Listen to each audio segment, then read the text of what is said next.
Hi everyone, welcome back to eLearning with Eggy. I'm Evan, and this is my friend's dog I borrowed for this video. Today I'm going to show you Eggplant's compare screen capabilities and how it can be used to detect UI changes within seconds. On the left you'll see the logic behind the compare screen functionality. All we're doing is taking a baseline screenshot, scrolling down to the next page on a PDF, then taking a comparison screenshot. When the comparison is complete, the compare panel will display and pinpoint every difference found on the two PDF pages. All the differences found here are changes in text, and there are 20 total differences.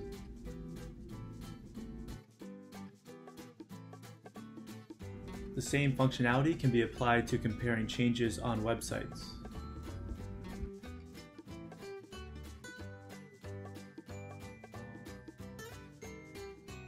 We also can use compare screen for stream validation.